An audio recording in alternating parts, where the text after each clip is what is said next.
pembunuhan massal, kekerasan, khitan paksa, dan tindakan-tindakan kejam.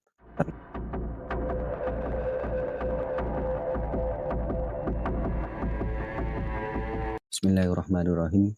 Assalamualaikum warahmatullahi wabarakatuh. Pada video kali ini saya akan membahas tentang silsilah Wali Songo dan cara berdakwah ala para Wali Songo. Jika ingin lebih mengetahui dan mendalami bagaimana cara berdakwah para Wali Songo, maka simak videonya sampai selesai.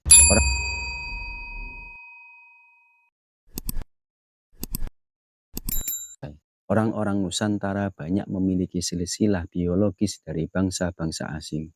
Tak mengherankan, sebab kala itu Nusantara menjadi bagian jalur perdagangan yang menghubungkan antara benua dan samudera. Banyak saudagar dan penjelajah yang singgah sejenak untuk sekedar berdagang atau hanya transisi. Namun banyak juga yang lama hingga menetap menjadi bagian masyarakat Nusantara. Mereka biasanya menikah dengan penduduk setempat dengan berbagai tujuan.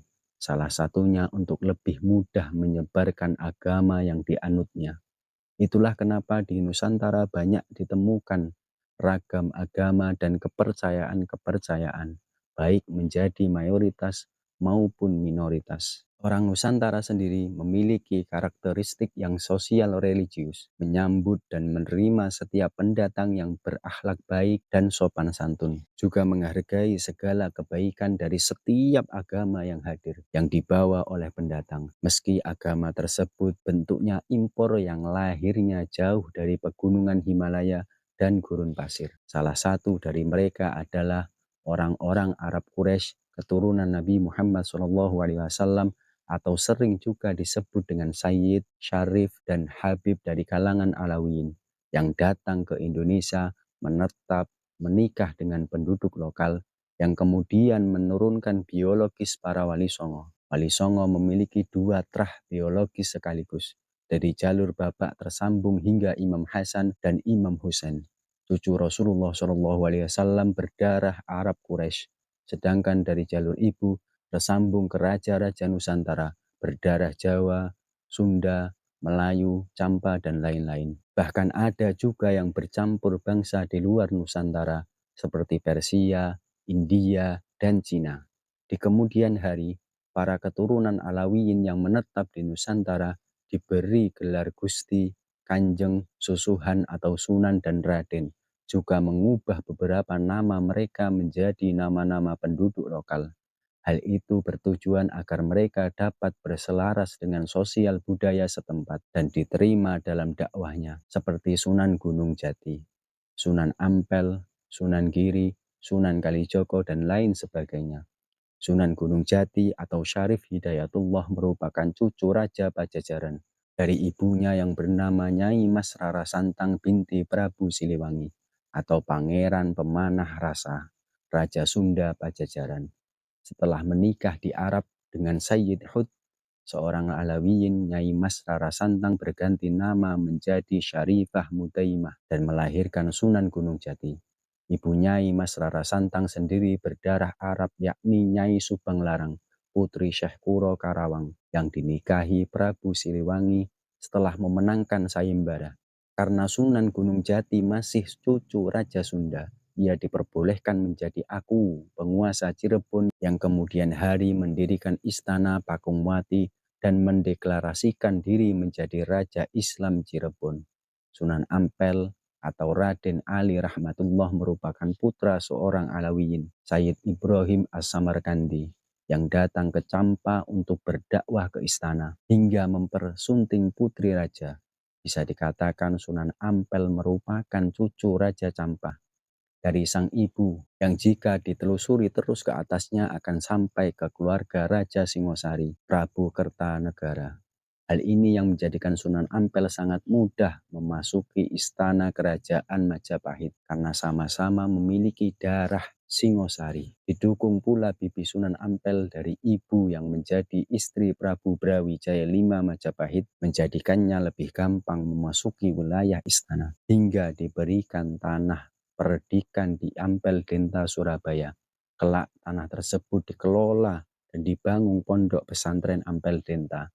Sunan Giri atau Raden Ainul Yakin merupakan keturunan Alawiyin putra Sayyid Maulana Ishak dengan Dewi Sukardadu putri Prabu Sembayu, Raja Blambangan bin Brewirabumi Majapahit, ibu dari Syekh Maulana Ishak atau nenek dari Sunan Giri sendiri yakni Dewi Chandrawulan Putri Wirobadara Warman dari dinasti Warmadewa.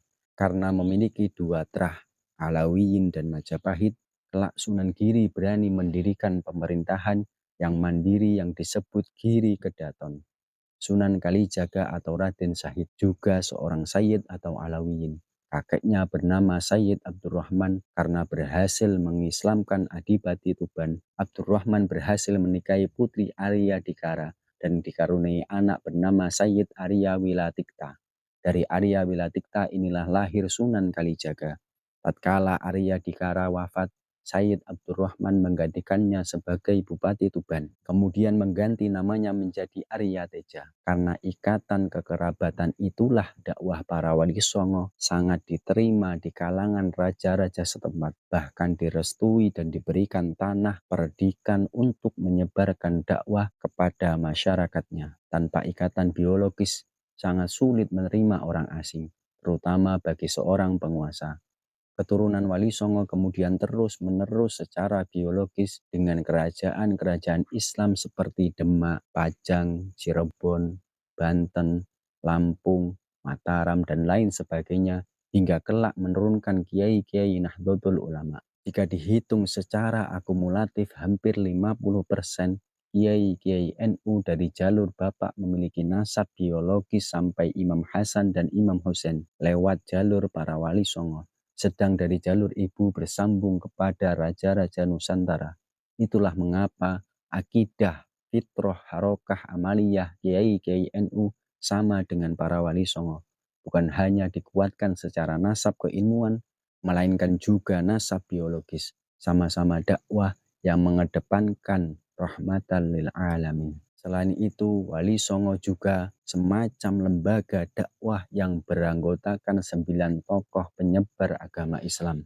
Mereka berdakwah secara sistematis dan terorganisasi melakukan usaha-usaha pengislaman masyarakat Jawa dan pulau-pulau lainnya.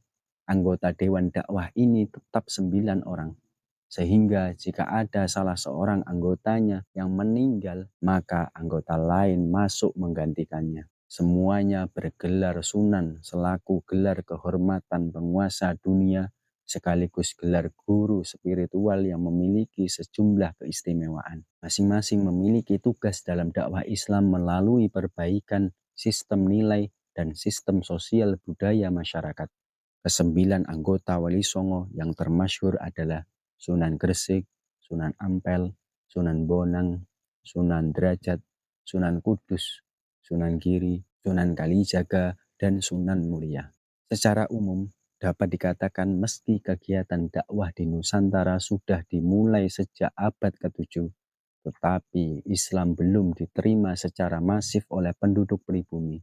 Dan itu berlangsung hingga pertengahan abad 15.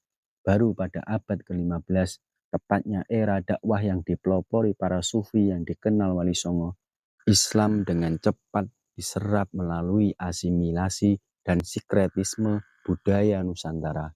Lantas, mengapa di tangan para Wali Songo, Islam begitu cepat diterima penduduk Nusantara, khususnya penduduk Pulau Jawa? Fakta sejarah menunjukkan bahwa kunci gerakan dakwah Wali Songo adalah damai, toleran, dan berpijak pada dua prinsip, yaitu bil mau'izatil hasanah wajadilhum billati hiya ahsan, dan prinsip al-muhafadzatu ala qadimis sholeh wal akhdhu bil jadidil aslah. Artinya dakwah dikemas dalam nasihat-nasihat yang bijak dan argumen yang kuat, disampaikan secara bertahap dan tidak frontal, sambil melestarikan budaya-budaya lokal yang baik dan yang sudah ada, menyerapnya ke dalam Islam dan mewarnainya dengan ajaran tauhid. Berbeda halnya dakwah Islam yang dilakukan dengan cara-cara intimidasi dan kekerasan, atau cara yang cenderung frontal dan kurang strategis seperti 7 abad sebelum dakwah Wali Songo. Fakta sejarah di India menyebutkan Aktivitas dakwah lewat penaklukan oleh Mahmud Ghazna, dinasti Hijliyah, Tughlaq, Lodia, Aurangzeb, Haidar Ali, dan Tipu Sultan yang ditandai pembunuhan massal, kekerasan, khitan paksa, dan tindakan-tindakan kejam, ternyata tidak cukup mampu mendorong penyebaran Islam secara masif di tengah penduduk pribumi. Tidak sedikit kasus menunjukkan setelah kelompok-kelompok penduduk diislamkan lewat kekerasan, pada saat ada kesempatan mereka kembali memeluk agamanya semula. Demikianlah tadi pembahasan Wali Songo, Trah Alawiyin, dan cara dakwah yang sejuk yang dilakukan para Wali Songo. Semoga kita semua bisa mengambil pelajaran dan menjadi manusia yang lebih baik lagi. Amin, amin ya rabbal alamin. Mungkin cukup sekian video kali ini. Semoga bermanfaat. Assalamualaikum warahmatullahi wabarakatuh.